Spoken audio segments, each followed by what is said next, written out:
session, some of what you did not get this morning will be clarified. So right over to my presenters. Again, this afternoon, we have Miss Carol Harris and Mrs. Hazel McNeil Darby. Over to you. All right, thank you, Mrs. Cameron Edwards. Good afternoon, everyone.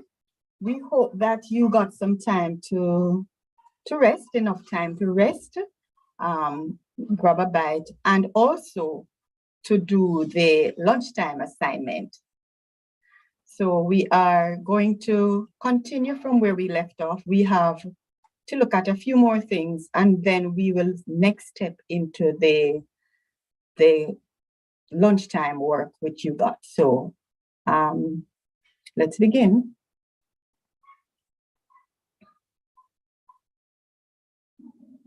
So with me is Mrs. Harris, Miss Harris again. So we're gonna start by looking at some common errors made with coordinate geometry. All right. So the next thing you'll see is some errors, some actual errors. So we'll start now. All right. So remember we say that it don't look right. There is an error. A student. So we're going to get right into it. We've spent quite a bit of time on gradient before, so we're going to get right into it. So a student says that the equation of the line, that if the equation of the line is y equal x minus 8, then the gradient of the line is x. What is the error? Can you identify the error? Type it in the chat.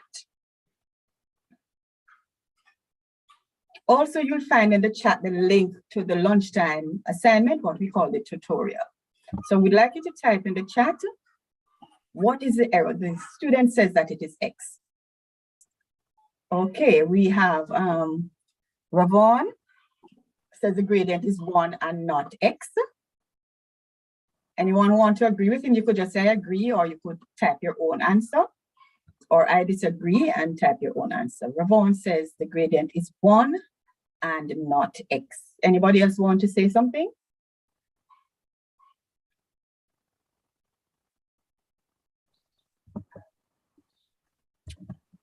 All right, so remember we said that the gradient is a numerical value. So the equation of the line is y equal mx plus c, where m is the gradient. In this case, all the time, the m value is a multiplier of x. So the gradient is a number, what we call the coefficient of x, the multiplier of x. So for this line, the multiplier of x is actually 1. So the gradient is in fact 1. Thank you for that a while ago. Here's another one. Now the student says that, if the equation of the line is y equal 2x minus 9, then the gradient of the line is 2. What is the error? And what is the actual gradient? So it is wrong. Remember, it don't sound right. There's an error. Type in the chat, either identifying the error, or you could also tell us what is the actual gradient, because 2x is not the gradient. You need to practice doing this yourself, writing it down so that you can, as you think, your thought becomes clear to the point where you can actually verbalize it, meaning word or written word or spoken word. Again, the same person, Ravon says that the answer is 2. The gradient is 2. Again, the same thing applies. The gradient is a number. This number is the coefficient or the multiplier of x. And for this line, the gradient is 2. So it's always a number. It's a multiplier of x. Here's another one. No. If the equation of a line is y equal 3x, I'm going to say over 5, but let us read it. 3/5 x minus 9, then the gradient of the line is 3x. What is this error? What is the actual gradient? Type in the chat. And Ravon, is okay if you answer, yes, I like that. Anybody else want to agree? You can say I agree, you can say I disagree. Rav, it's Ravon and not Ravon. Ravon. Very good, Dexton. I see that you agree with Ravon. And I think she answered as well to say that She agrees. agree. Jodine, yes, 3/5. I agree as well. Thank you, Ashanti. I think I'm seeing some persons for the first time, but I know that you were here this morning in the silent background. In the background working. Yes. So let's look at it. The gradient, as we say, is always a number. You see how much time we say it? The gradient is a number. You need to say it for yourself so that when you're in the exam, you talk to yourself, you reason. There are words there rather than words that are your words that you have said. The gradient is a number. That number is the coefficient or the multiplier of x. And therefore, the line, the equation of the gradient of the line is 3/5. Just to point out that all of these are fairly simple. We will look at some other ones. Why do I say they're simple? Because they're in the form y equal. Let's look at some other ones now.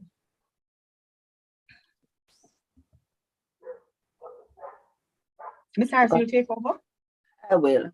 All right. So on this one, I wouldn't have given the chance to really speak to it because there was an error in the timing, but let me look at the first one. For the first one where we have m equal 4 minus 2 divided by 3 minus 4. Unfortunately, Ms. Harris has given you the answer, which is my bad. So I do apologize for that. Notice for this one, notice the points are P 24 and Q 43, and we're asked to calculate the gradient M of the line PQ. And so for each one, there is an error. Now, this time I'm gonna give you the error, and I would like you to see what, if I were to tell you what the error is, could you try and tell me what the rise would have been in this error one? What do you think would have been the rise if the order of the coordinates is not the same for numerator and denominator? Anyone wants to give that a shot? I know it's unusual, but suppose I were to ask you, how would this look if this were the error? What would you tell me? The order of the coordinates is not the same for numerator and denominator. You could either open your mic, raise your hand and I acknowledge you and you open your mic, or you could type in the chat as to what this M would look like. What would the calculation look like for this gradient? If the order of the coordinates is not the same for numerator and denominator. For the numerator, it is Q minus P. And for the denominator, it is P minus Q, the coordinates rather of Q minus of Q, P taken from Q, and for the denominator, it is Q taken from P. Remember, your rise and run are always a difference in the values of the coordinates. The rise is different in the values of the Y coordinates, whereas the run is the difference in the values for the X coordinates. So if I told you the error were this, the order of the coordinates is not the same for numerator and denominator, show me what that error would look like if you could give it a shot.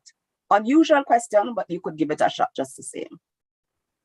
The order of the coordinates for the numerator has it as Q minus P, whereas, in other words, the rise has Q first, then P, whereas the run has P first, then Q. How do you think that would look? Any takers? All right, Ms. Harris, through your Google. All right.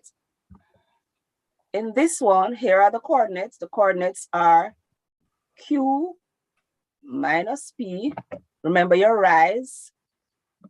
Your rise would be the difference between your Y coordinates. So it would be 3 minus 4. And then you should then have 4 minus 2. That would be the correct one. However, this student has 3 minus 4. They do have a rise. 3 minus 4, that's correct, that's the rise. And your run should go in the same order. It should be 4 minus 2. However, this time they have 2 minus 4. So bear in mind, when you're doing your calculation of your gradient, the order in which the points, the values are being placed to calculate your difference must be same for both numerator and denominator. So Ms. So Harris, what I hear you saying then, Ms. Harris, is if I start with Q, then in my numerator, then in my denominator, I should also start with Q. Correct, indeed. That's a good rephrasing. Could I decide to start with P in my numerator and also start with Q in my denominator, and that would be correct as well? Could you say that again, please? I start with P in the numerator and also start with Q in the I start with P in the numerator and also start with P in the denominator. In other words, that's perfectly fine. What I start with. Right, as long as it's the same start. Okay.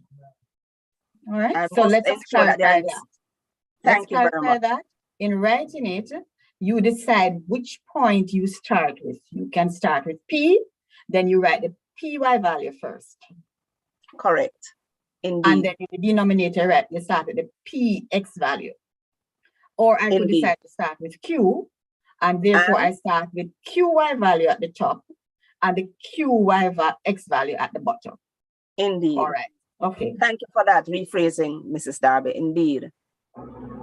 Now, suppose for this one, your classmate, your friend who wasn't at this workshop or wasn't paying attention in class or was sick, they caught COVID when it was being done, and they didn't get a chance to catch, and they went and put this. They, instead of writing the difference in the Y values, instead of putting the difference in the Y values divided by the difference in the X coordinate values, they did something else. Suppose they did something else. Instead of doing that, they used the X and Y coordinates of the same point. Suppose they use the X and Y coordinates of the same point. So what do you think that would look like? So in other words, they said 3, let me just do it because it's kind of weird, but I don't know what that student was thinking. They obviously missed that class and we're just winging it in the exam. You could just bring up this slide then. I'm gonna just bring it up. That's exactly what I'm gonna do. This student went and put 4 minus 3 and 2 minus 4. So they have not looked at rise and run at all. They've just done something with the coordinates of each point. So they've not looked at the change in Y and the change in X. They just try to do a subtraction with the coordinates of each point, which would be incorrect. So these are some of the errors. The correct thing would be to do the rise, the difference in the rise, the difference in the run. Correct. So you would have either said 3 minus 4 divided by 4 minus 2, or you could have said 4 minus 3 divided by 2 minus 4. Interestingly,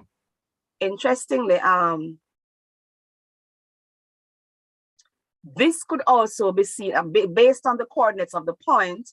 This error could also be similar to the second error based on the coordinates for this point. So it could have been that they're using just the coordinates of the given point, or they're in fact flipping the order. So they, in other words, they said, instead of using rise, so they said 4, oh, I missed my pointer. So there are several ways that the error is there, but the error could have been from different errors in thinking. So the child could have said to himself, okay, 4 minus 3, in other words, is starting with P minus Q, but in the denominator, they're doing, so it's 4 minus 3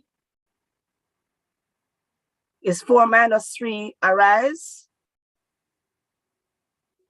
4 minus 3, and then 2 minus 4. What would you think is the error here? I must think about this. What would you pick up as the error in this one?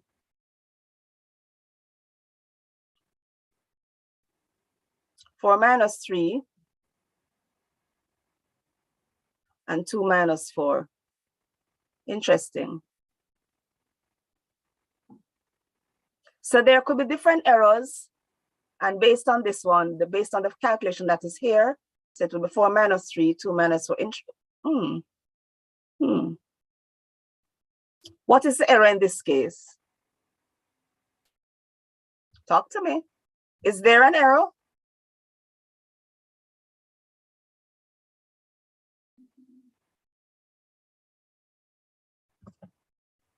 All right. So this one, let us not dwell on the errors too much and move on then. And move on. Thank you very move much, on, Mrs. Abby. We'll move on. All right, let's go to the next one. Oh, my pointer is still up, so it's causing a problem. Let's move on.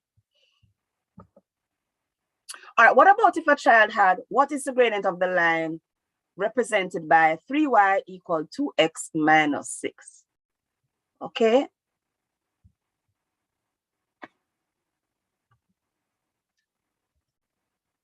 Student says the gradient is 2. Talk with me about this error. It don't sound right. I know there's an error. Could you help your classmate to find out what this error is?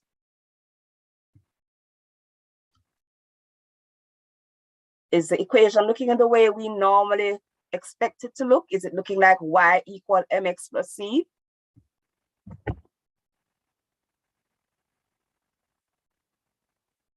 All right, so the gradient, you're saying no, Shay. The gradient is 2. So what do you think the gradient is, Shay? No, Miss, I was saying that the equation doesn't look how we would normally do it. Okay, I get you. All right, how would you put it? What would it look like if you're putting it the way we normally put it?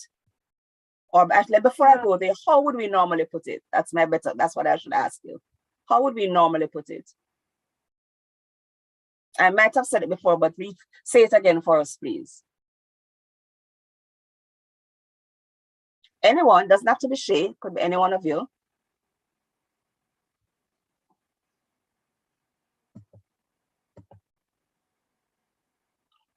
Okay, Dexter, you're saying it should be y equal 2x minus 6.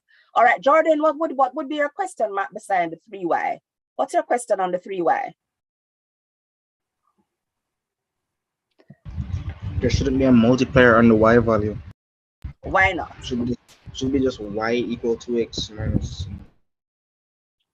Okay, but the equation was 3y.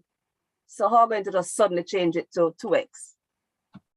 Walk me through that. We're on the right track there. So are we just throwing away the 3? Exactly. Yeah.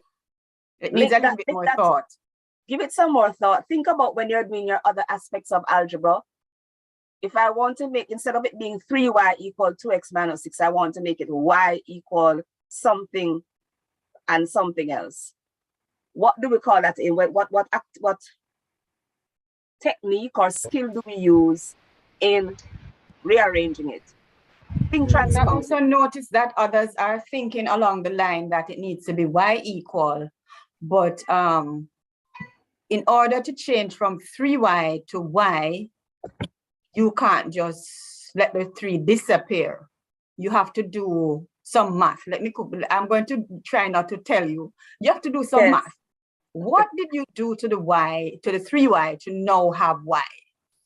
Can anybody tell me what you need to do to the 3y so that it becomes y? And then how does that affect the rest of the equation? 2 questions. What do I need to do to 3y so that it becomes y? And the second question, how does what I do affect the right-hand side of the equation? Miss, you... Go ahead. Is it Rayvon talking? Miss, is it something, no, it's safe. Miss, could you do like subjects of the formula? Okay. Tell me what you mean by that.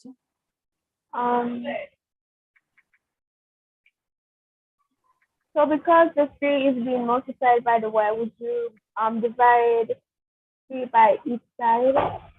You divide each side by 3, okay. let me hear how you do that. Would you like to talk us through dividing both sides by 3 and let us see what happens? I haven't worked this out as yet, but I can try.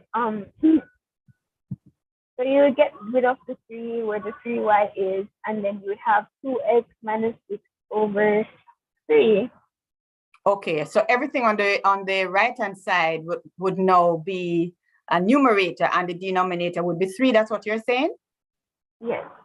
Okay, could you simplify that expression? Miss Harris, could you write down what, is it Ravon? Ravon, do you pronounce your name Ravon or Ravon? I'm Shay.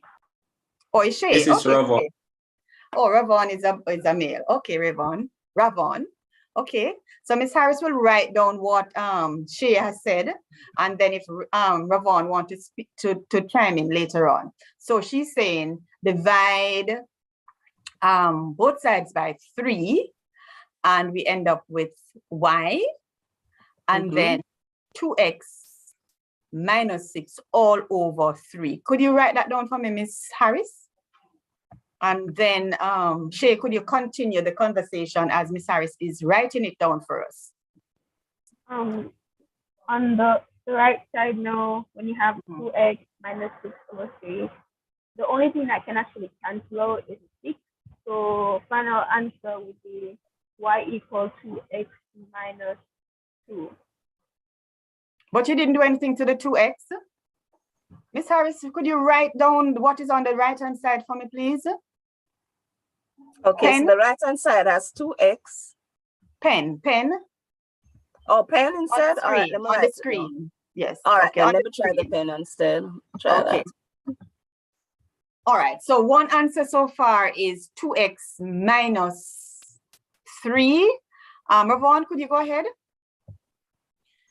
Miss, first you would transpose to bring over the y as Shay said, and you would have y equal 2x minus 6 over 3. Then you would divide using the 3. I got y equal 2/3 x minus 2. Okay. All right. And Ravon So- got 2/3 x. Right, so he said he got 2/3 x over, Oh, 2/3 And x what and what else? else? what was the other thing you said, Minus. Ravon?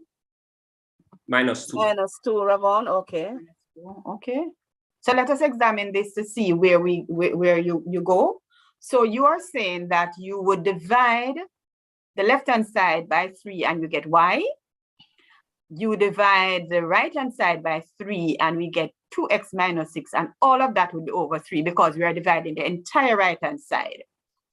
The 6 is easy to divide. We know that that will come out as 2, but the 2x, what does it look like when you divide it by 3? And it looks like 2/3 x. That's one way of writing it, or you could have written 2x over 3. All right, continue, Miss Harris. All right. Thank you both for that. So Shay started it and Ravon ended it for us. And there's a quick point there. Somebody mentioned about grouping like terms. Remember, this is an equation. So you wouldn't so much talk about grouping like terms for an equation. You'd more speak about transposing or changing the subject or the formula. Group like terms if you're simplifying an expression. All right. But the right-hand expression is as simple as it can get anyway. So right. there's No, not in the much earlier to- portion when someone got you. when they were talking about how they would have Approach it. tackled it. Yeah. All right, let us see what little Johnny has to say. All So right, the equation has 3y, and so as we mentioned, they need, as she had started off saying, you need to put in the form y equal mx plus c, and so you should really have, as we were discussed earlier, it would have been y is equal to 2/3 x minus 2, and we tend to say the 2/3 x because we're trying to identify the multiplier or the coefficient of the x, and so you'd want to look for what number is multiplying the x. Okay, I hope we're all clear on that one. all right. Which in this case would be 2/3. Okay, so yes, so Johnny has Gradient learned. is- Right, so the go- gradient is the multiplier of x. Okay, all right, Okay. let's go. So we are moving along in the right direction. Thanks for those who have participated. Mhm. All right. Right?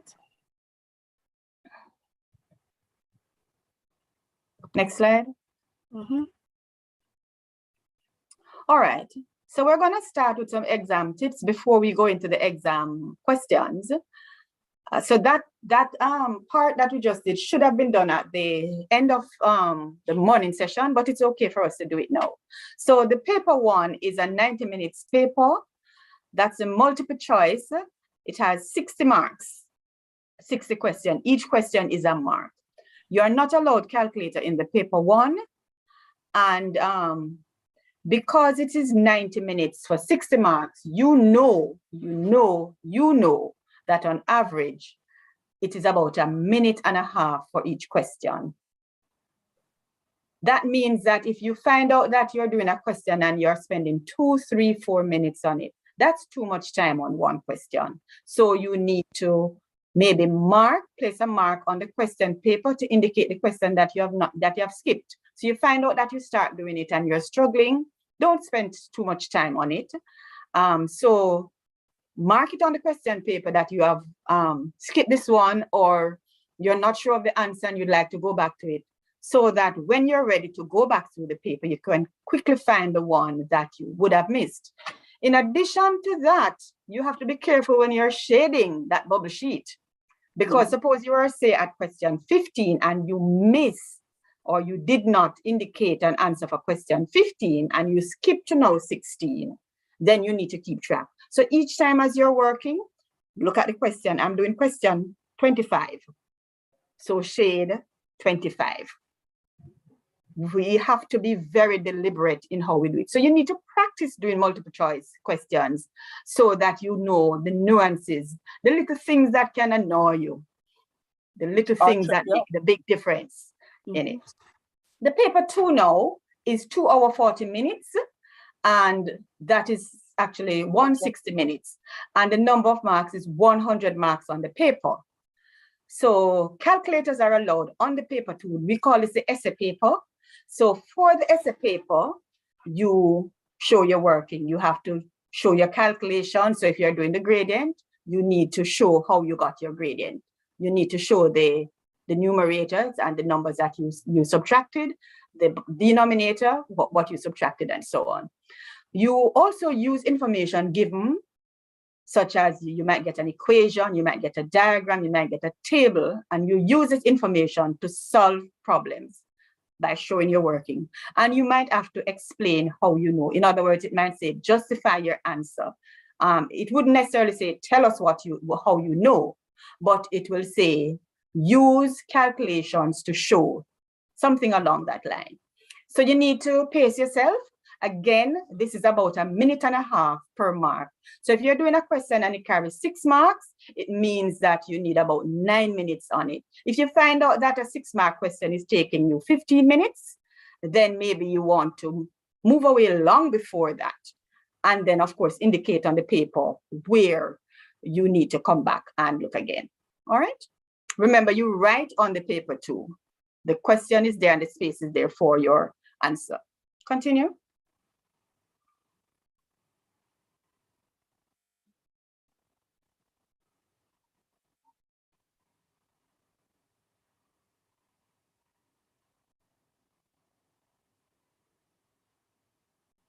All right. So of course, we know for every exam, read the question carefully and note any special condition that they say. For example, they might say, use the graph provided. So they might say, use the graph on page 25 to answer this question.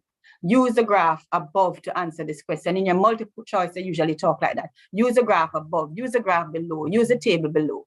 Look out for those special conditions. It might say on the graph paper provided, which means that it might be a blank page and you need to know, do your plottings and so on the graph. It will tell you the scale. So you look out for that. Did they give you a scale? They say plot the points for so and so. Did they give you a scale? Did they give you a range of values? Did they say plot for x from -3 to +3? Did they tell you what to do? Look out for those things and you can underline it. It's your paper. You are working on the paper. You can make notes on the paper as you go along. Underline the important things. It might say complete the table of values. if it say complete the table of values, it means that the values must be written in the table. So you might do the calculations elsewhere, but you must write the information in the table, complete the table of values. It might say, draw a straight line to the graph to show. So you might have drawn a quadratic graph. Let us say, I'm sure you're familiar with the quadratic graph. And it might say, now use a straight line to show the solution for, let us say, y equal 4. You have to actually put in that line to get that mark, because there is a mark for showing that line, for drawing the line y equals 6, if that's what they told you to do. So look out for those little things, because although you might be able to read off the values without drawing the line, if they say draw the line, then there is a mark for drawing the line. Look out for other things. It might say shade the region that satisfies the inequality or the inequalities. Look out for those things. Are you to shade? Remember to pay close attention, of course, to whether the inequality is absolute, less than or greater than, or is it less than equal to? And remember the convention. If it is less than equal to, you use a broken line to show. Give reason for your answer. Look out for things like those. Justify your answer. Look out for instructions like those. Sorry, Look just out a for second, Mrs. 1 second, Mrs. Darby. If it's less than or equal to, we're going to use a solid line, because I know we're kind of rushing. So if it's less than or equal Yes. to, the line would be solid. But if it's strictly less than or strictly greater than, then the line would be broken. So bear that in mind. Okay, You're all welcome, right. Miss. Mhm. Okay, so I said it the wrong way around. You need to be sure of what it is. And Miss Harris is correct. Thanks for that. Sure, Give miss. reason for your answer, justify your answer. So it might say show, it might say use calculation to show, as I said. If it asks for that, for example, a while ago, we said the student had an error of so and so. The student said that the gradient was M. The question didn't only ask what is the correct gradient, it asks what is the error. Most times we didn't answer what is the error, we just correct the gradient. The error is so and so. No, in an exam, they wouldn't necessarily ask you what is the error, but read to see what is it they ask you to give a reason for. Now, some other things that you look for is the degree of accuracy for your final answer. For example, how many significant figures are you working with? This might be at the front of the page, the question paper. There are some valuable information at the front of the question paper. Read instructions on the front. You'll get some general things that talk about degree of accuracy in terms of significant figures, decimal places. Now, for particular questions, they might say to this number of decimal places, but there's a general instruction at the front. Look at that. Also, pay attention to your unit of measure. Did they ask you to calculate area? Then what should be the unit of measure for your area? Can it be centimeters? No, because centimeter is not a unit of measure for area. All right, so the unit of measure might be square units, square centimeters. But was the question about square centimeters or was it about meters? Go back and read the question and make sure that you are using the correct unit of measure, because without that, your answer would be incomplete or incorrect. Continue. You know, just a quick one that just occurred to me. Though we may not be asked to check for an error, to state an error, you may have been asked to say, for example, show that the gradient of a line is so, and hence do so and so. If you have made an error and you're not getting the gradient that they said you should get, you will need to find out your own error. So because the fact is, you're for coordinate geometry, no formulae are given. You're not provided with the formula for coordinate geometry, which is part of why we've gone right down back to looking at the details of it. So you can, if you don't have a formula, you have an idea of what is supposed to be done. So you can work on based on what your understanding of what is to be done to calculate the various aspects of the graph. So I like that. Go ahead.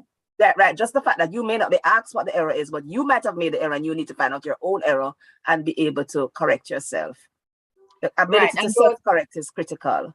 And those questions you shouldn't get wrong. If it says, show that the gradient is -1/2, and when you work it, you get +2, then I'm sure the person who is wrong is you. you would be the person wrong. You are wrong, right? So, but because you know what answer should be, you now have an opportunity to correct yourself. So I thanks for that. All right, let's continue. All right, so you note instructions for follow-up questions. That it would be answers that you use from an earlier part of the question to answer maybe part C or D. So look for things like hence. Hence means that you must use what is there to continue.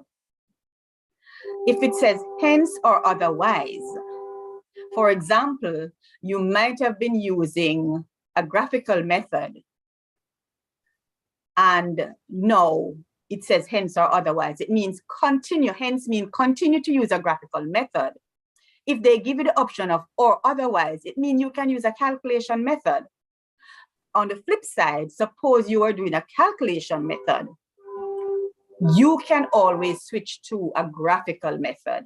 In other words, if you are doing coordinate geometry and you don't like all of that calculation and they give you the option to use a graphical method, grab the graph leaf in the thing, ask examiner for extra graph leaf and do your otherwise, since you're comfortable doing it graphically.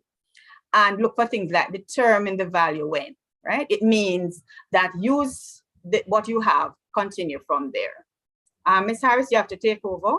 Noise is coming. All right, no problem. And of course, generally, if you're not sure, use another method. And you have to be careful how you address errors that you have made. It's probably advised to leave your work. Leave your work. If you made an error, either you write beside it, but don't erase or cross out. So you have to be very careful how you handle your errors. Okay. So complete, as it says, complete your alternative solution and compare your two responses and see which one is more reasonable. Again, for our coordinate geometry, we're looking at issues like the way the graph slants, whether it's if the graph is very steep, I shouldn't be getting a fractional value for the gradient, things like those. So your reason should, your final answer should make sense. All right, so any quick questions for us in this section? Are we?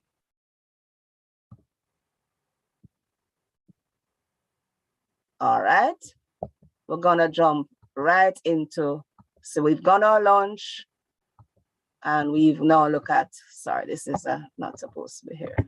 Just keep going. This one. Mm-hmm. All right, so the first question that we had, you had the line.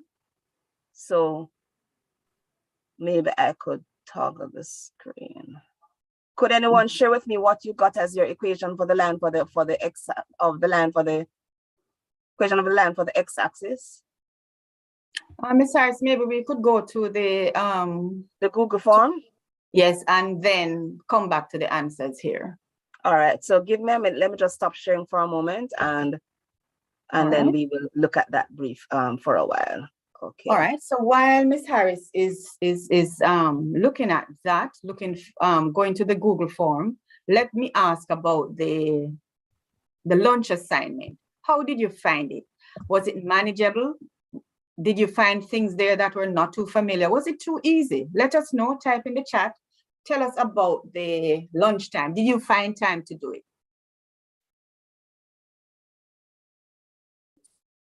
I'd like to hear from you.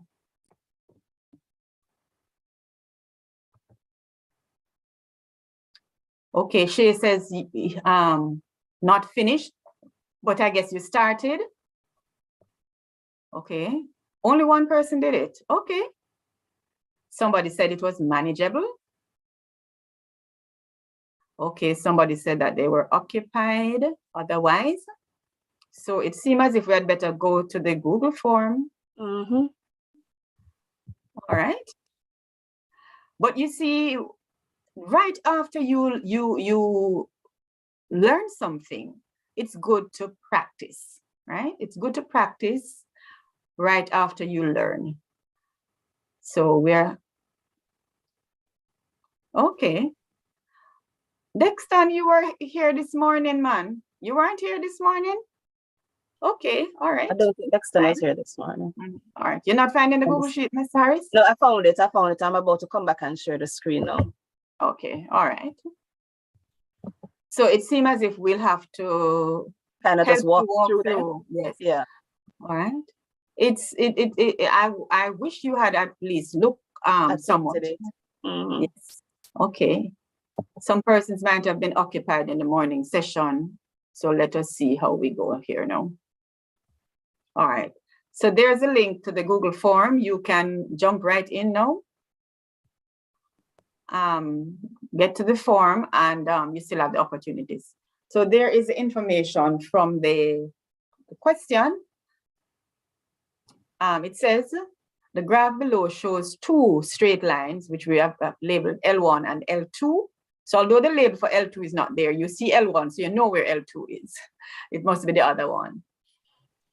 And the intercepts, the X and Y intercepts are 4, 0. And this is for L1. And 0, 2. Respectively, and L2 the intercepts and they give it. So let us see if we can interpret what this is saying. This is saying L1, the intercept for the X. So the first one they give us will be for the X, and the second one they give us will be for the Y, and this is for L2. So L1, which is the one that I'm gonna say is slanting downwards because I think we can speak like that. Going from left to right, it slants downwards. So the x-intercept is 4, 0, right there where Ms. Harris has put the pointer, 4, 0. Starting at the origin, you go across 4 and then you don't go up or down. That's the x-intercept. And the y-axis intercept is 0, 2. You start at the origin and you go up to 2. Let's move to L2. The x-intercept first, they say is 1.5. 0. So we go across 1.5 and then we don't move from there. So that would be halfway between 1 and 2. That is the x-intercept. Remember, Ms. Harris tell you what intercept mean. It means where it crosses the x-axis. And then the second value, the second coordinate would be the y-intercept. 0, -3, and she's circling it right there. All right, so let's go to the questions now. All right. Since only one person attempted it, so let us see if we can go through. We want you to write down 1, 2, 3, 4, 5, 6, and see if we can quickly answer these questions. So question 1, what is the equation of the line for the x-axis? So every x-axis, which regardless which graph you're on, has the same equation. What is the equation of the line for x-axis? Could you write that down? So that's question 1. Write down your answer. Let's look at Bear in question. mind, bear in mind what we spoke about with the horizontal lines. Is the x-axis horizontal or vertical? Ask yourself whether the x-axis is a horizontal line or a vertical line. If it's horizontal, what did we say it would have as the equation of the line? If it's vertical, what did they say? Did we say this morning would be the Look like? What would it look like? Whether it would be, is it gonna be you? What would it look like? Zip, Miss Harris. All right. Let's look at number 2. Question 2. Question 2 says the y-intercept of point of the y-intercept point of L1 is. So what is the y-intercept of line L1? So let's go again. L1 is the line going down. What is the y-intercept? And of course, that one is actually a dead giveaway because they actually told you that in the question. All right, let's look at question 3. Question 3 says, go ahead. No. It does need an interjection. Question 3. Question 3 says, which of the following points is on the line L2? Okay. So, L2. Okay, go ahead. So we have to keep L2. Back and forth. To go back and forth. 3, 3. Here is L2. is 3, 3 on the point L2. Here's a point 3, 3. Z at the origin, I go across 3, I go up 3. All right. Look at that. Bingo on the first go. All right, So, let's see. 0, I start at my origin, go across 3, go up 3. This is where the point 3, 3 would lie, right here. So it is on the line L2. Is 0 is the origin on the line? No, here is the origin. And negative 3, 4, is that on the line? Negative 3, 4. Origin, negative 3, up 4. Negative 3, 4, 0 is on neither of the lines. So you got the idea. We won't go through all of them. So we just did a quick review of reading coordinates of points correctly and identifying points in the Cartesian plane. All right. Question 4. Which line has a positive gradient? Is it L1 alone, L2 alone only? Would you say the two, both of them have positive gradients? And would you say neither of them have positive gradients? So which line has a positive gradient? Select your answer. That's question 4. Let's go to question 5. Okay. A suitable calculation for the gradient of L1. Which one would it be? You might have to take a picture of this for us. So let me go back up to the graph. And we're talking about L1.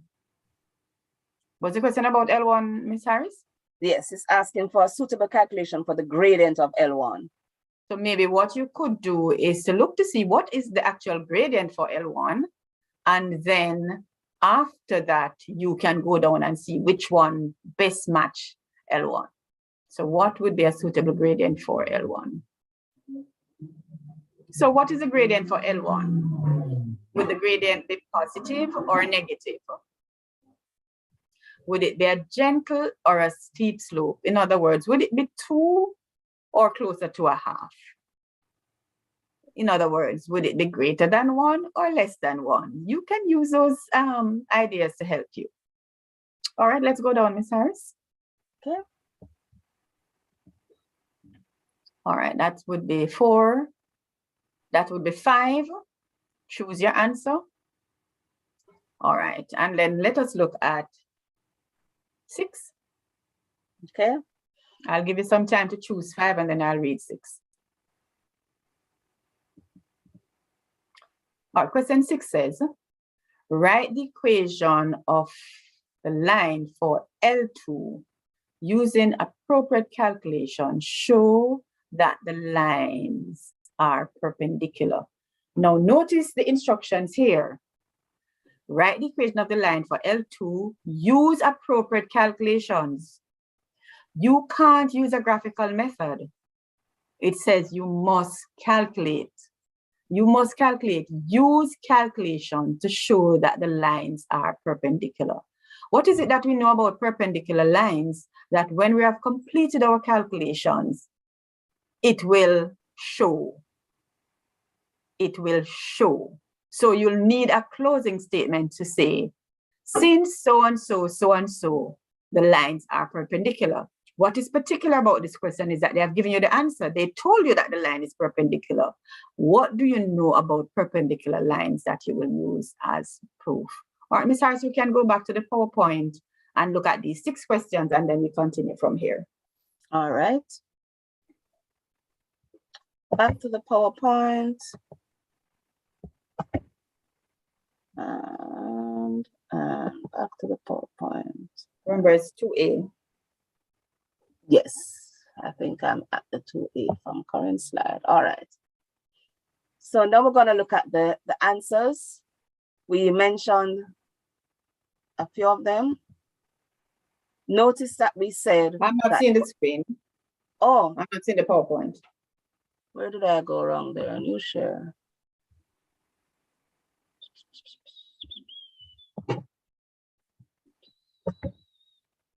Are we together now? Yes, we are. All right then. So the equation of the line for, remember we said that the x-axis, we asked ourselves, is the x-axis a horizontal line or a vertical line? Based on our discussion earlier today, we talked about the fact that horizontal lines have an equation that takes the form y equals something, because they're going to be parallel to the x-axis. So the x-axis and all lines parallel to the x-axis have an equation of the form y equals some number. The number could be a whole number, it could be a decimal number, but it's always y equal to some number. Could be some, it's going to be an integer, anything like that, but it's going to be y equals something. No, for the x-axis, y is actually equal to 0, because you've neither gone up nor down, you're still at the origin. And so it's passing through the point 0, 0. And so all points along the x-axis have a y coordinate of 0. Okay. Let's move on to our next one. The y-intercept point of L1 was 0, 2, which we had discussed a little earlier. Which of the following points is on the line L2? And we found that 3, 3 was the point. Which line has a positive gradient? Which line has a positive gradient? Obviously, it's going to be L2, because that's the one that's sloping upwards to the right. The suitable calculation for the gradient of L1 would have been 6 take away 1 divided by -8 take away 2, which would give us a gradient of -1/2. All right, so let's pause here. We know that L1 has a negative gradient, so the calculations must be the one that gives us a negative value. So as I look at the equation, I could maybe select it. Maybe there are only 2 of them like that. So I notice that the numerator will be positive and the denominator will be negative, because -8 minus 2 is going to give me a negative number. So this particular equation will give me a negative gradient. So if this is the only one that will give me a negative gradient, I don't even need to do the calculations, because I know that L1 is a line that is sloping downwards, and therefore the gradient must be negative. So you can look out for that. I don't need to do the full calculations. I just need to do some reason and say, chances are this is it. Maybe there's another one like this, and then I would have to drill down a little deeper to see which one is the correct one. But right now, I can agree with it that this is a possible value for L1, or the possible gradient. Continue. All right, so the equation for the line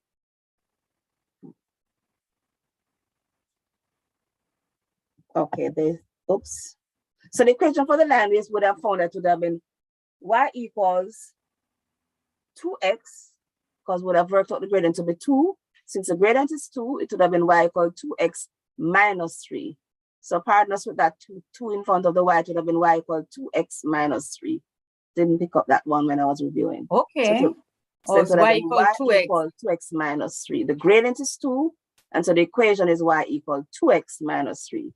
So I think we better come out of it and fix it right away, so that if they're taking a screenshot. Okay, thank you. So the m is equal to 2.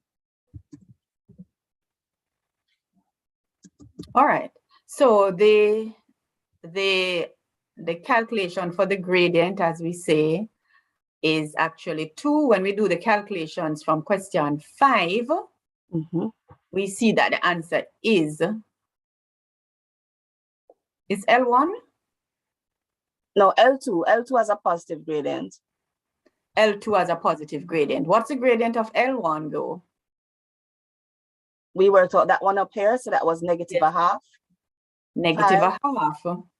Yes, go ahead. Okay, all right, let me take it. So the gradient of L1 is -1/2, -1/2, -1/2. And the gradient of L2 is +2. The equation of the line is y equal mx plus c. Y equal the gradient, which is 2, times x minus the y-intercept. Notice something is coming out.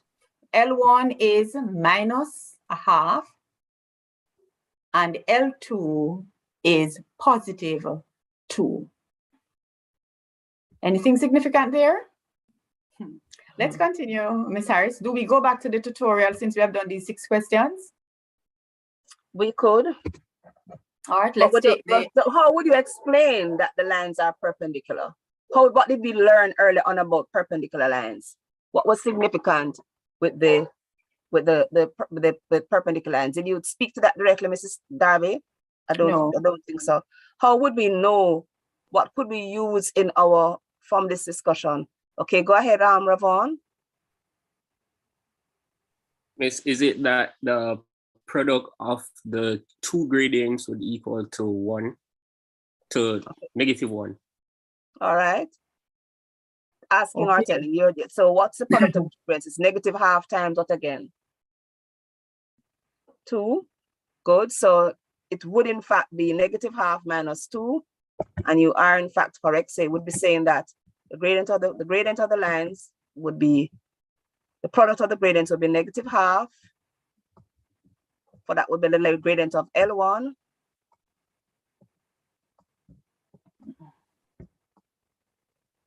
And the gradient of the product, of course, means, of course, that I'm multiplying, and I'll multiply by the gradient of L2, which was 2.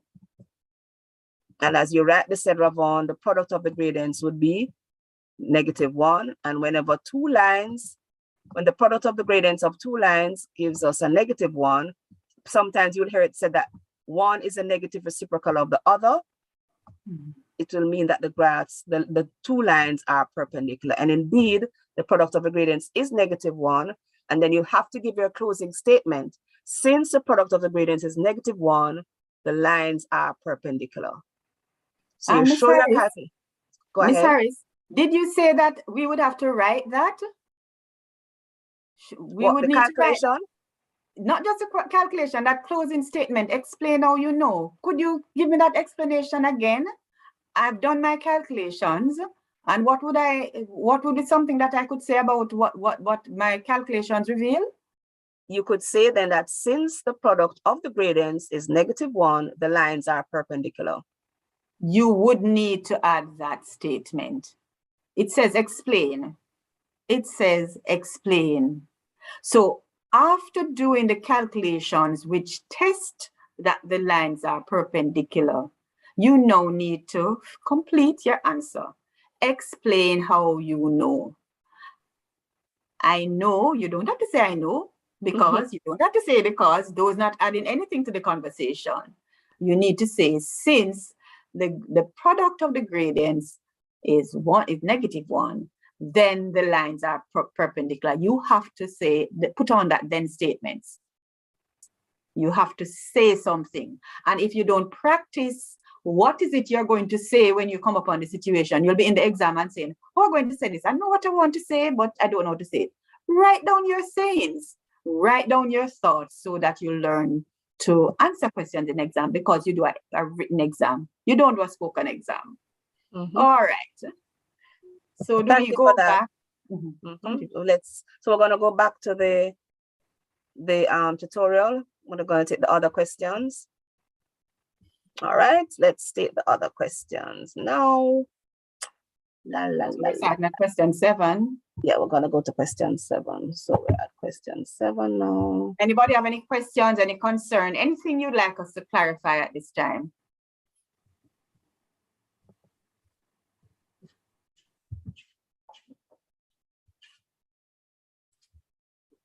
Okay, Shay, thanks for that.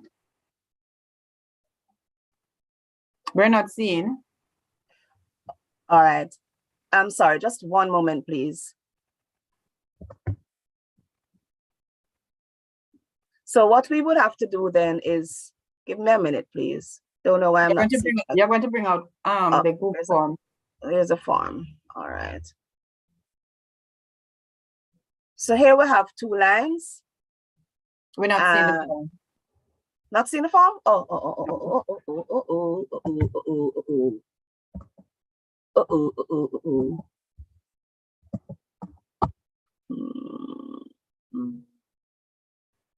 Oh, thank you for stopping me. Okay. See where I'm going wrong.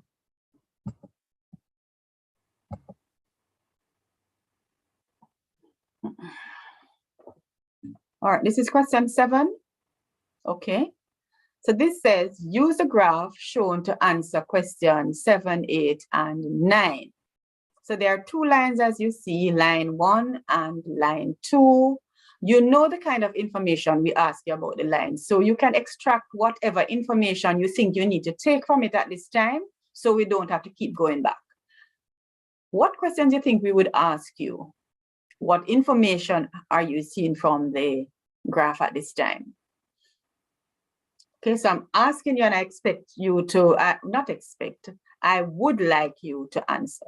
What information are you seeing? Tell me something. I could prod you by asking you a specific question, but I don't want to ask you a specific question. I want you to tell me something about line 1.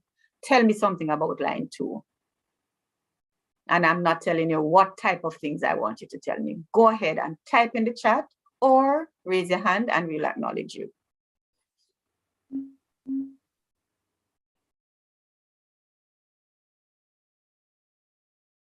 Okay, thank you for that, Shay. Says that line 1 and line 2 are parallel lines. Yes. Anything else that you can tell me about line 1 specifically? What information do you have about line 1 specifically? And true, Shay, that is correct. Well, what proof do you have? I could ask that as well. But let's see where it goes. Anything that you know about line 1?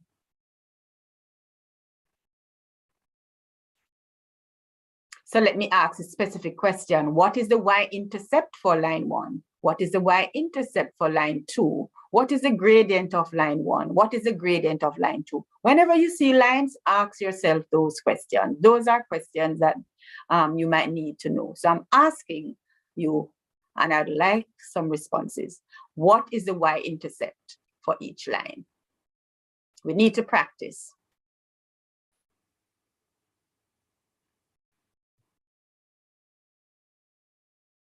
What is the gradient for each line? All right, so here's question 7 at the bottom. Calculate the gradient for each of the line. Line 1 for each of the lines, line 1 and line 2. Calculate the gradient. So we'll keep the line nearby so you can see it, but you know that that is question 7.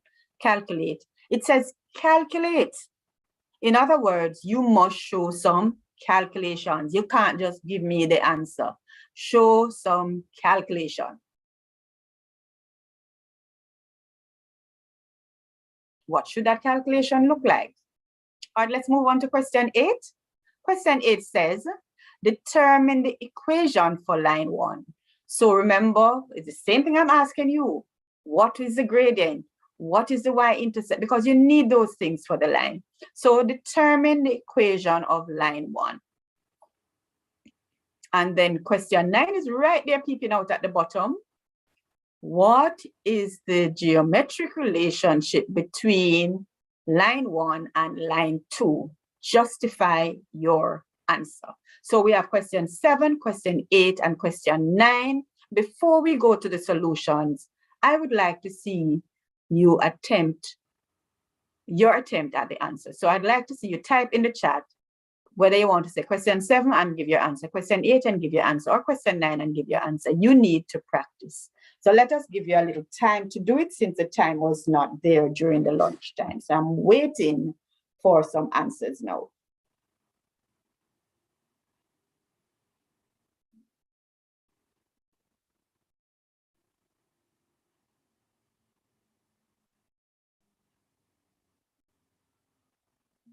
Type in the chat, open your mic, raise your hand.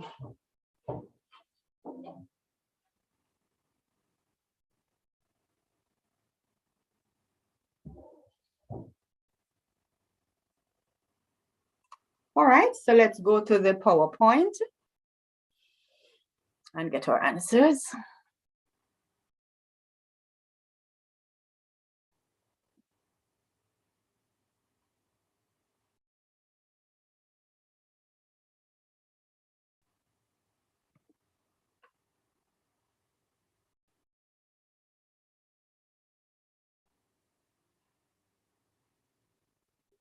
Not seeing the PowerPoint yet.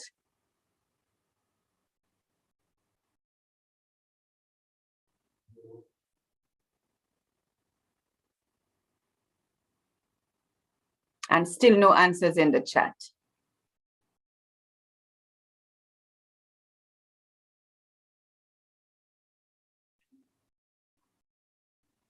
I will Still not seeing unmute. the PowerPoint? Still not seeing the PowerPoint. Just give me a minute. I think I might have not brought it over in error. So I know it's here. All right.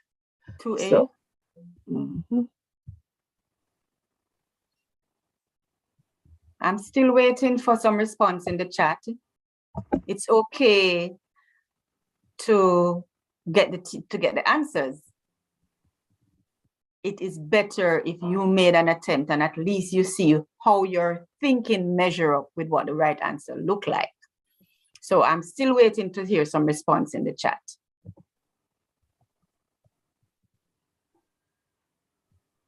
Would it be 2? So Shay, you're saying what would be 2? What are you answering to? There were a few questions there. What are you saying is 2? The gradient of which one? L1 or L2?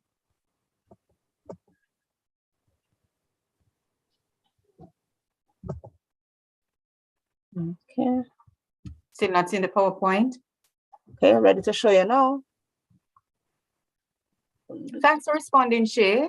I'm happy that you are willing to talk it through and think it through and see how you measure up with what will work. All right, so here we are. Here's the line. So the first question, PowerPoint slideshow. Oh, I Slideshow. need to be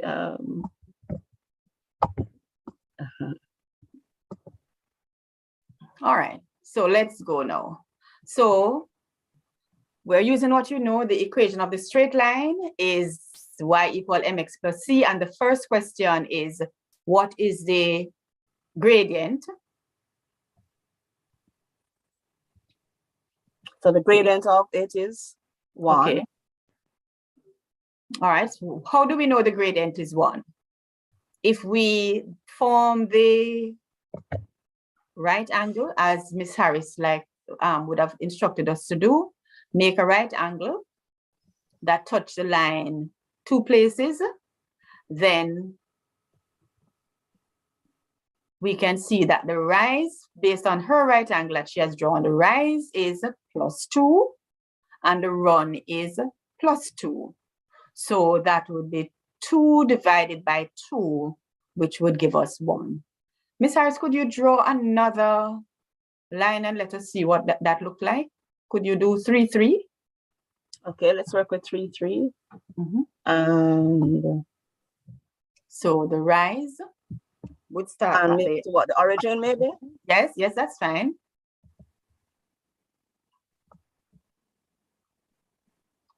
Okay, right, there we go. So the rise is 3 and the run is 3, or if you look at it the other way from where she started, could you circle the higher point? So this is our higher point, right? If I go from there, I would go down. So my vertical shift would be -3, and my horizontal shift would be -3. -3 and -3. So Ms. Harris, could you start at the uppermost point and show me the shift going down? Just use your pointer to go down. All right, so see where that -3 is. So okay, going down. So that's -3. And then to get to the other point on the line, I would have to go left, which is -3. When I divide -3 by -3, I get +1. Or I could have done the 2 + 2 one that she has there. Either way, when I look at the line, I know that the gradient is positive. I know the gradient is positive. Or I could have used my coordinates. But since I have the graph and I can actually count off the rise and the run, or the vertical rise and the horizontal shift, then it is 1. The y-intercept, Miss Harris, could you just right? That's where the line crosses the y-axis. So what would be the C value there? And the C value is, ta-da! It's All right, reveal we have time. to change back to the Back to presentation mode. all right, okay. So it's 0. It is crossing the y-axis where y is 0. All right, let's continue. All right, so that's our second line, and we're asking the same questions, right? The equation of the line, if you look at line 2, we notice that the lines are parallel, and if the lines are parallel, then they have the same gradient. So the m value will be, ta-da, 2, 1. Sorry, 1. Same as the other line, because the lines are parallel. So the m Lines value are is the so the same. gradients are the And the same. y-intercept, Miss Harris, could you circle where that y-intercept is? The Where's line y-intercept in crossing this the case would y-axis? Right here. Right, it's crossing. That's okay. Right here. Right Right here. So here. that the y-intercept is, the C value is 2. Of course, the coordinate of that would be 0, 2. All right. What is the equation of that line? Can you write it down in the chat? Please. Before we do Anybody the equation reveal, What is the equation of line 2? having an equation shower. Remember, y equal mx plus c, put in the m value, put in the c value, and then it will be y equal blank x plus or minus, I don't know what you want to write there, and then you put another number there. Anybody want to put in the chat what is the equation of line 2? Or would like to raise tell your us? hand and open your mic.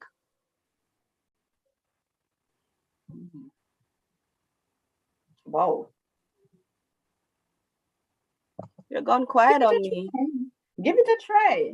Give it a shot, yeah. No need to Any go takers? quiet. Anybody? Based on what we did a while ago, we have our y equal whatever the gradient is. Remember the form, here's the form. Let me just highlight the form as we know it should be. Here's a form. All equations have this form, or this is the form that we expected to put it in. Y equal mx plus c. You have That's the m value there, you have the c value. So we know the m is 1. We know the c is 2. So you're just going to have your y equal whatever the m is times x, and then you add on your c. All right, so let's No keep going. takers. Let's keep going then. All Let's righty. keep going then. All right. Moving So right along. So the gradient, the equation of the line will be y equal x plus 2. and the x is because the gradient m is 1. So x and 1x is the same thing. And the plus 2 comes from the value of the c, which is the y-intercept. Y equal x plus 2. That is the equation of line 2. All right, let's keep going. All right, let's go back to the, to stop sharing. And while I switch back to the Google form, does anyone want to try typing in the chat what would be the equation of the line that's parallel to these two lines, but goes through 0, -1? It goes through 0, -1. What would be the equation of that line? While I switch over, you could type in the chat, what would be the equation of that line? If the y-intercept is 0, -1, yeah. All right. I'd love to get some feedback on that one. So we have done questions 7, 8, and 9. Ms. Harris gives you a bonus question. We would love to hear what you have in mind.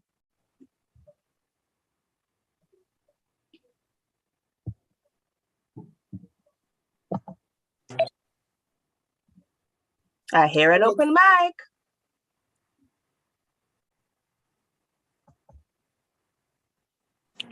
Miss, I was asking which topic specific are you guys doing? The topic for this week, this workshop is coordinate geometry. Repeat. It's coordinate geometry. Coordinate geometry. Oh, We're not seeing the We're not seeing the Google form.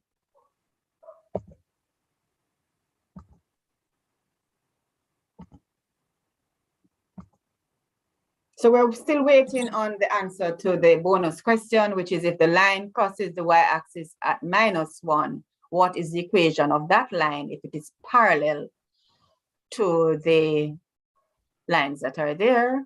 We might as well reveal the answer, and it seems as if we are just going through. Okay, Dexter has answered. He says y equal x minus 1, just guessing. If that's more than a guess, Dexter, you could open your mic and tell us why you come up with what -1 and why the multiplier of x is 1. Would you like to talk?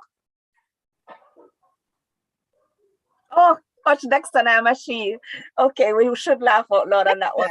I tell you, Okay. these names are giving us I a warm apologize, time, Dexter. Mrs. Darby. Yes, Sorry, we will laugh Dexter. at that one. All right, I think would it's you like Dexter to and speak? Tanya. Dexter and Tanya combined and gave us a Dexter. Would you like to open your mic and tell us how you come up with that equation?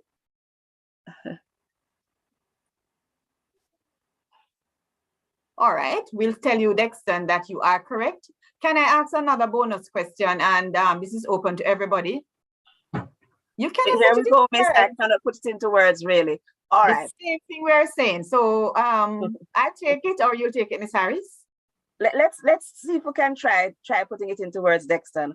What are the two things we said make up the equation of a line? Are the two main parts, the two key parts in the form that we're talking about?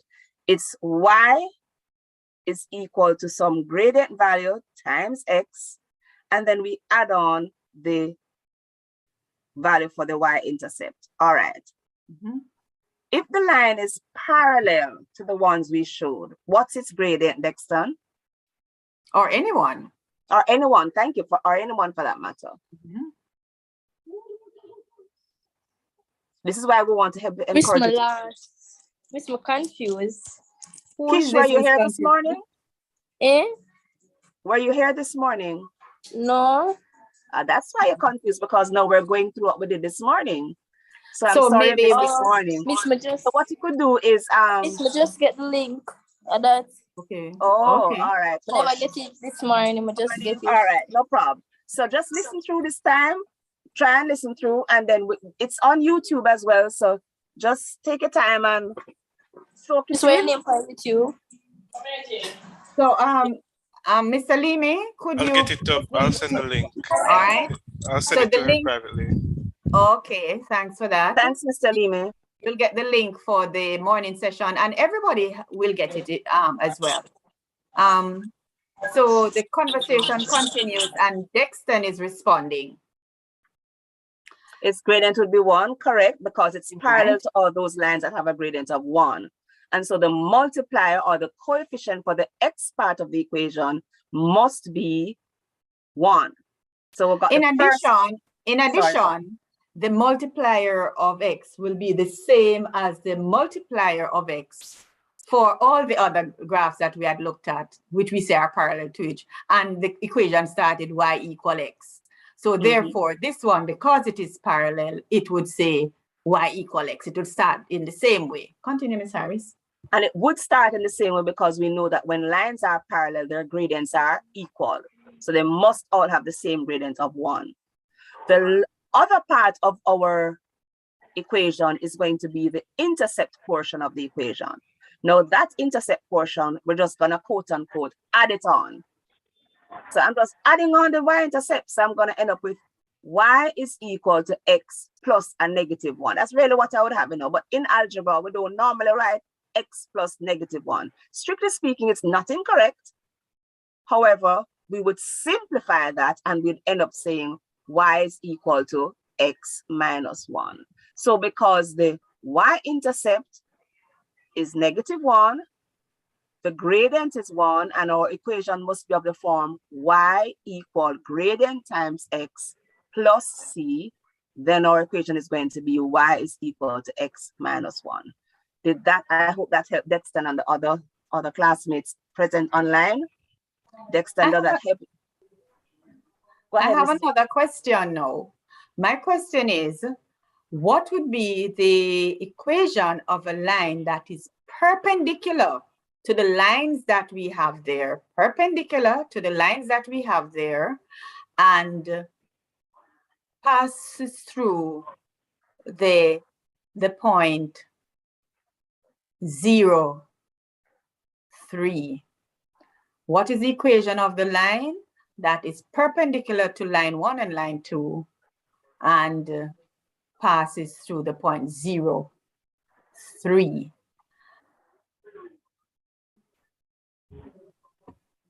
Let's keep that in the back of our heads. Maybe we'll pick it up at the end. All right? Okay. We're looking at line 10, no, question 10. Question 10, our final question on the sheet, on the form, on our practice sheet. Excuse me. So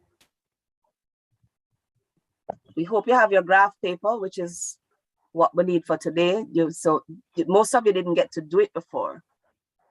Would have been great to see an idea of what kind of marks this would be. However, we'd like you to draw your 2 axes.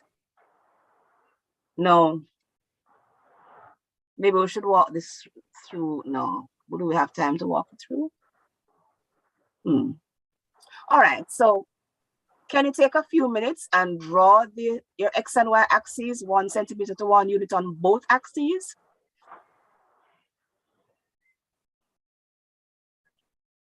And then we're going to look at drawing the lines. Now, first of all, based on our drawing inequalities earlier this morning.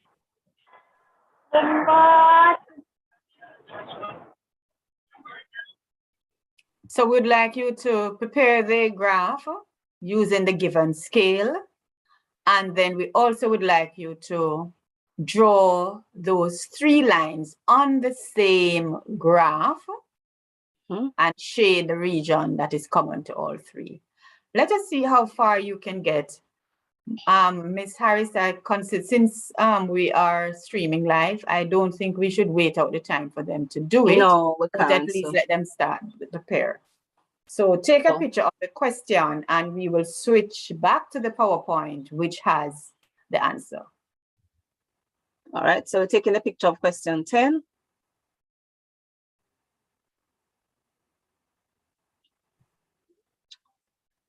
All right. Taking a picture of question 10, and now we're gonna look at what our solution would look like. Now,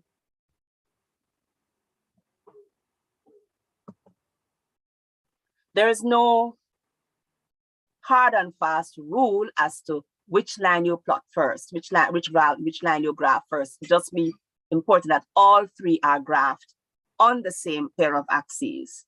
So let us see what that would look like.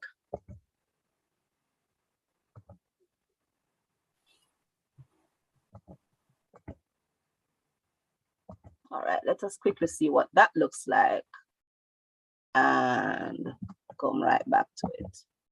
And this is giving you some time to at least start drawing one of those lines.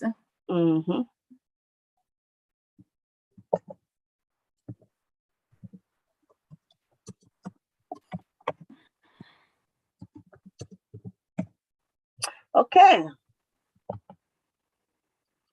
So you're gonna draw your axes now. Not seeing yet. I'm about to share now.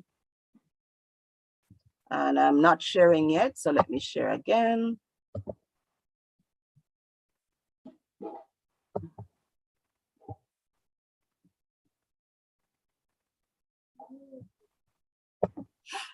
Okay.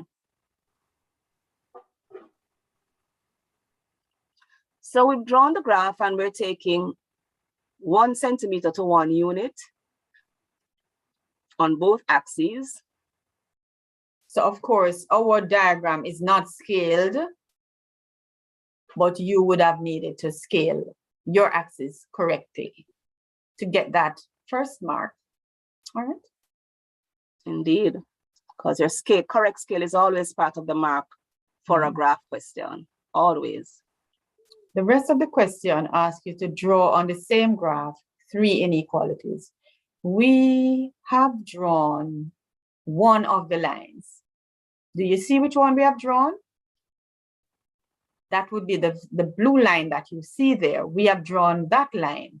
You should recognize what a vertical line, the equation of the vertical line, and that line is the line x equal 5. Notice it's right at 5. It says b right there, but there's the 5 is right there hidden somewhere. So that line, which they have called b, is the line x equal 5. And we have shaded values less than 5. You must agree that on that side is less than 5. I have 0 on that side in terms of the x-axis, and on the other side I have 10. Correct. Right? So could you point on the 10 that I'm talking about now, Ms. Harris? Right, that is 10. That's not less than 5, that's more than 5. So the side I need to shade is the other side. I could use other checks to see if I'm shading the right side. All right. So this graph is just showing the line x equal 5, and I have shaded x less than or equal to 5. The question is, should that line be a solid line, or should it be a broken line? What's the rule again?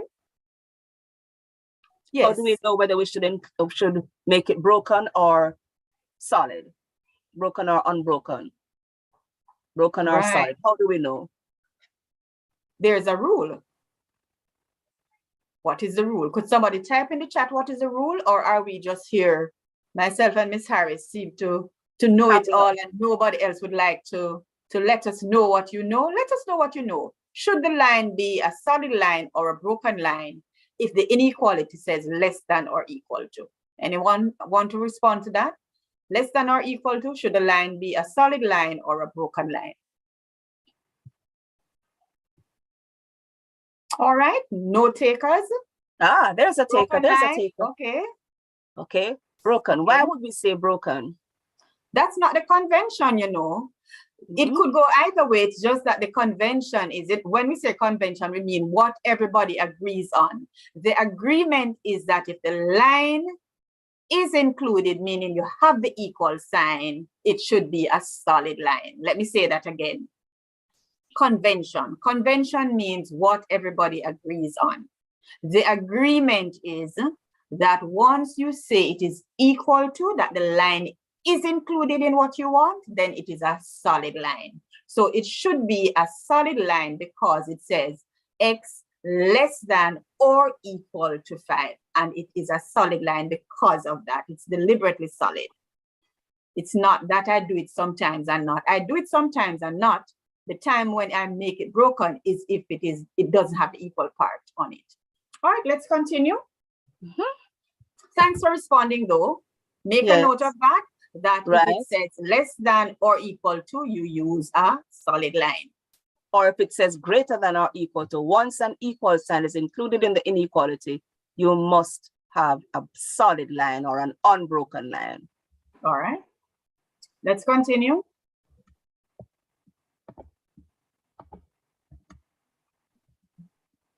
All right, we have added another line to it. Notice that this is a broken line. Can you type in the chat how you know that it's a broken line? So, well, you see that it's a broken line. Why did we make this line broken? Why is this a broken line? Why isn't it a solid line like the one before? So I'm waiting to hear in the chat why we have broken this line. This is the equation y, because it is just the greater than sign. Very good, Dexter. Because it says greater than and not greater than equal to. Lovely. You have to remember these conventions. Very good, Dexter. Well said. Because if you're not talking to yourself in the exam, if there's not some words in your mind to explain things to yourself, you're going to say, Misty says something and I don't know what she said. You need to say it to yourself. Well, I know the answer, but I don't know how to say it. Say it, right. It is a broken line because it's greater than and not greater than equal to. Thank you. Continue, Miss Harris. All right, next one. All right, before you go on, sorry. Okay, no, not that one. Go back to this slide.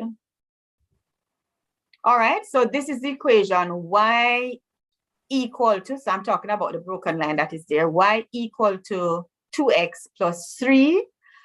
I have ensured that it is a positive gradient. I have ensured that the y-intercept is at 3. Ms. Harris, could you point at 3 where the y-intercept is? There's 0 and there's 5. Right, so we Right use our there. scale 1, 2, There are 3. 5. Here it is. Right, so that's my y-intercept. I've used the y-intercept to find my line, and I could use gradients to help me, or I could just put in some x and y values. So I'm going to use the approach of x and y values. So I'm going to choose x equal 5 for convenience. When x is 5, then y would be 2 times 5, because remember, y is 2x plus 3. So it will be 2 times 5, 10, 10 and 3 is 13. So I use x equal 5, and I get y is 13. So the coordinate for another point on the line is 5, 13. Let me tell you again how I get it. I decided on an x value. I've decided on 5.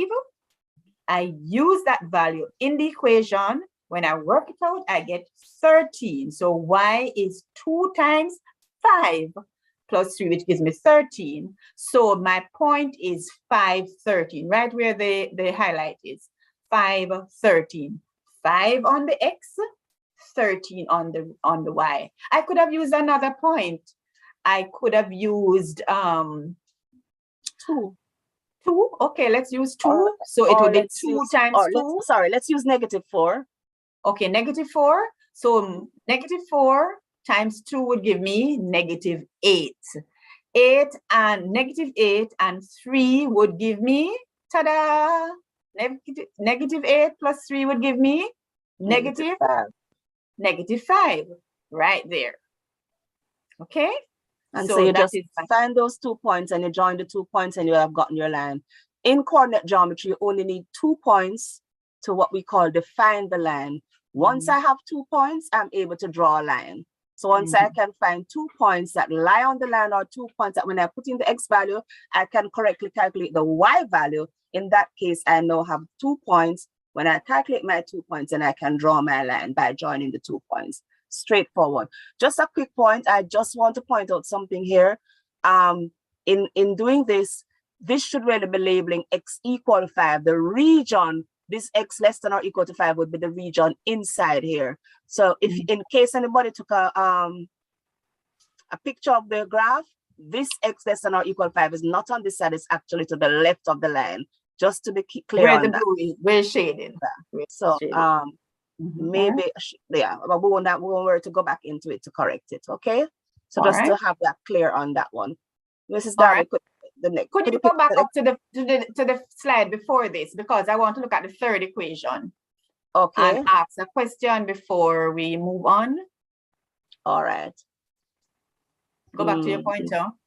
Go back to my pointer, and so the third equation, I'm asking you now, should that third line, so we have plotted the first 2 lines, should the third line be a broken line or a solid line? Y is greater than equal to -x. Should that be a broken line or a solid line? That's a question on the table. You can answer in the chat while we move to the next slide. So the question is the third equation, y greater than equal to -x. Should it be a broken line or a solid line? The other thing I'd like to ask is, how is the line tilting? Is it slanted upwards or downwards? That's the other question. Somebody's saying solid line. How do you know it's a solid line? Thanks, Dexton. And Dexton says it's sliding, it's downwards. How do you know it's downwards? I like your answers, Dexton. How do you know it's a solid line? What about the equation tells you it's a solid line? What about the equation tells you it's downward? Would you like to open your mic and tell us, Dexton? Dexton. And Chenille can chime in when she's ready or he's ready. Chenille sounds like a girl, but I'm not sure. Could you go ahead and tell us how you know it's a solid line, how you know it's sliding downwards, it's tilted downwards, and tell us what is it that you look on and see that? And it is great that you can look and see and get the correct answer. Mhm, Let's it is. continue as the answers come in. So you can go back to this slide. Okay, so we can go back. Yeah, keep going down. All right, next one. Okay. Yes, it is in fact a solid line. It is a solid line because it has a greater than equal sign. Lovely. And it is downwards because the gradient is -1. So there is our third line. Because the gradient is a -1. Negative. It's a negative gradient, so it must slant downwards. And Excellent. Thank because you. it's You are negative- right on point. I like your answers. You have verbalized it. You can write it. You can say it. It is a solid line because it has the greater than equal sign, and it would be slanted downwards because the gradient is negative. Well said. Mhm. All right. So that is what the shading would look like. All right. And so the common region would be the one that overlaps. All three would be in that space. So this would be this triangle that we have here. That's the Mr. common Mimi, region. could you paste the YouTube link again for me, please, and the evaluation link as well in the chat, because we would like you to evaluate the session. Do we Thank have you, further Mr. to go, Lehman. Miss Harris? Pardon me? Do we have further to go? No, this is our final slide. Mhm. So we've All looked at, we've covered our objectives. We said we wanted to look at the equation of the line, calculating the gradient, calculating the equation of the line, looking at problems involving parallel and perpendicular lines, and we want to look at how we can graph inequalities, all of which we've managed to capture. And thankfully, for those who weren't here this morning, you have the opportunity to go to our YouTube channel and be able to see it. So please make sure you copy and paste the YouTube link. And so at this point, we Could will you go to the first slide so that they get the name of the name of the presentation? and all of that. So I'm gonna do that now. So I'm gonna Alright. stop. I'm gonna come out of this. I'm gonna stop sharing for a moment and go up to where we need to go. All right. So Right. just give me a minute. We would like your questions. We'd like to hear from you right now. Tell us, is there anything that you'd like to ask? Any questions about coordinate geometry? Any questions about the exam coming up? The paper, we spoke about what the paper looks like. So we'll like to show you the cover slide, the starting slide, and then we'll go back through the exam tips again with you. All right. So the first slide with the name of the presentation and the names of the presenters.